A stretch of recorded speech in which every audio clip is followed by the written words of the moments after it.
So this is a video presentation requirement by our modern geometry instructor, Mr. Ryan Labrador. In this video, we will tackle about the introduction to Euclidean geometry or the Euclid's elements. Accordingly, geometry is everything because the world is made up of shapes and surfaces. The first attempts at understanding the art of nature made even before recorded history. So, however, the most notable and influential was the Euclid's geometry. Uh, Euclid of Alexandria, he was also known the father of geometry or the founder of geometry. So, he developed the most beautiful and the most interesting treatise of mathematics. Treatise meaning they are the written works formally. So he developed the elements. The elements, it is a collection of 13 books. Of these, the first 6 may be categorized as dealing respectively with triangles, rectangles, circles, polygons, and similarity. The next 4 was deal with the theory of numbers, and book 11 is an introduction to solid geometry, while book 12 deals with the pyramids, cones, and cylinder. And the last book is concerned with the 5 regular solids. So, book 1 begins with the 23 definitions in which Euclid attempts to define the notions of points, lines, circles, and etc. Then the fundamental idea is that all subsequent theorems or propositions, as Euclid calls them, should be deduced logically from an initial set of assumptions. In all, Euclid proves 465 such propositions in the elements. Euclid's elements, he introduced the 2 kinds of assumptions. The common notions are the axioms and the postulates. Essentially, they are the same thing. They are both mathematical truths that are made without a proof. The only difference is that the common notions are the axioms. They are the assumptions based on the general mathematics and not specifically on the geometry.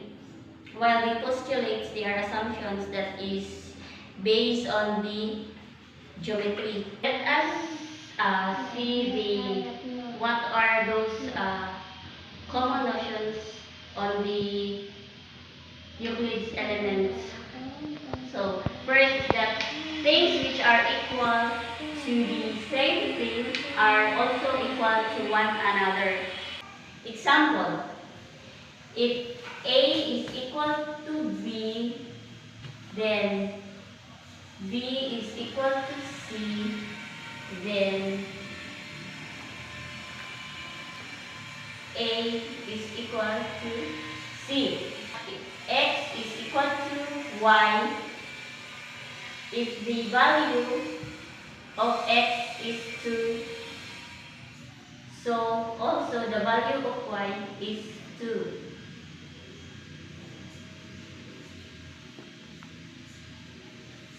Because as it is stated that things are equal to the same thing are also equal to one another. Number 2, if equals be added to equals, the wholes are equal. So example number 2 is that if A is equal to 8, then B is equal to 8 times 1 and is equal to 4 times 2, and D is equal to 4 plus 4. So to sum it, 8 plus 8 times 1 is equal to 4 times 2 plus 4 plus 4. So the result is of 8 times 1 is equal to 16, and 4 times 2 plus 4 plus 4 is equal to 16. So they are if the equals be added to equals, the wholes are also equal. So this is the example of number 2 axioms. Number 3. So number 3, if equals be subtracted from equals, the remainders are equal. So if A is equal to B and C, then A minus B is equal to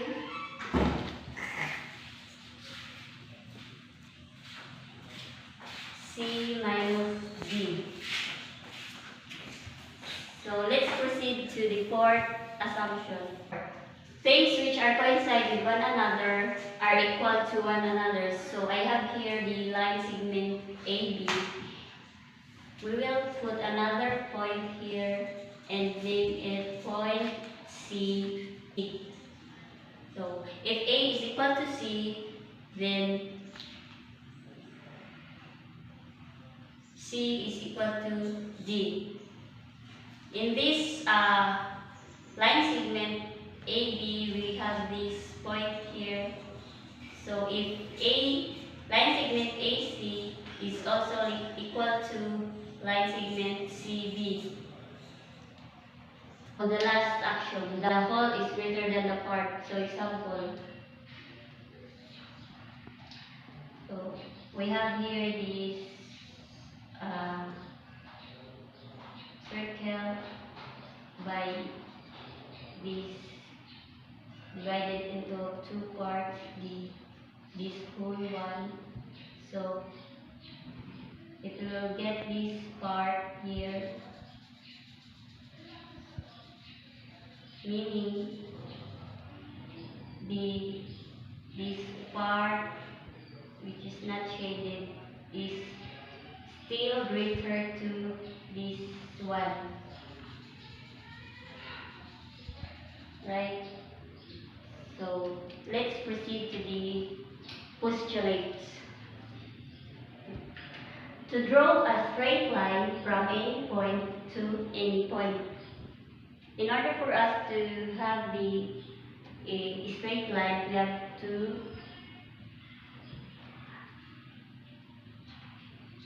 put a point first.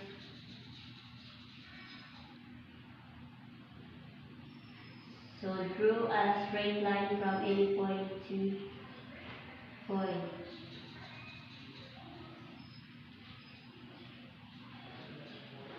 So this is a line segment from this point here to here.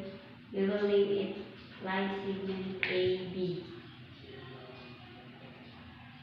So it is a self-evident statement. Number 2. To produce a finite straight line continuously and a straight line. So the same as the first assumption, we have to put the point here and another point, connect it together with the straight line. So by this arrowhead, it is known to be this line can be extended in different directions continuously. Number 3. to describe a circle with any center and distance. So we have to put a point here, sample point R, then have this radius so you can make a circle. Point is with this radius can also make a circle. Number 4. If a straight line falling into two straight lines make the interior angles on the same side less than two right angles, and then the two straight lines, if produced indefinitely, meet on that side on which the angles less than two right angles. So, example. I have here the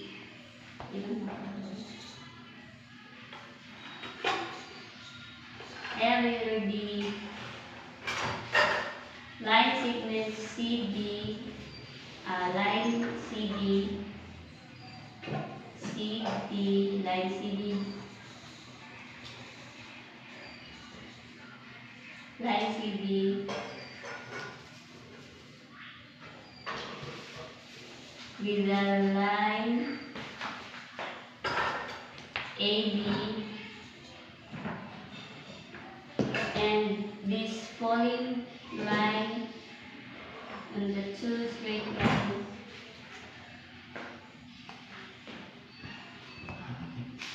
is P.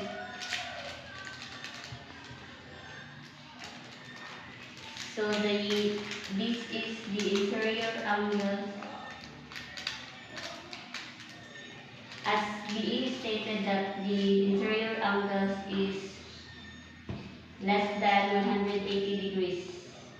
So, assuming that angle 1 plus angle 2 is less than 180 degrees. Number 5. That all right angles are equal to one another. So, any angle that is 90 degrees is always equal to 90 degrees.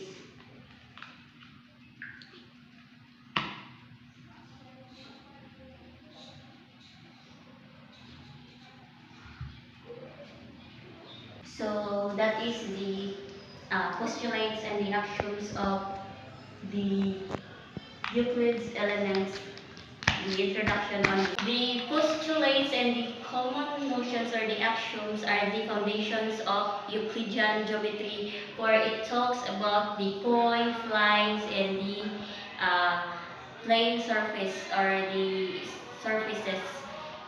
So remember that any initial sets of assumptions should be as self-evident as possible, as few as possible, so that if one can accept them, then one can believe everything that follow logically from them. So that is the overall introduction to the Euclid's elements, and that's all. Thank you for watching. I hope you learned.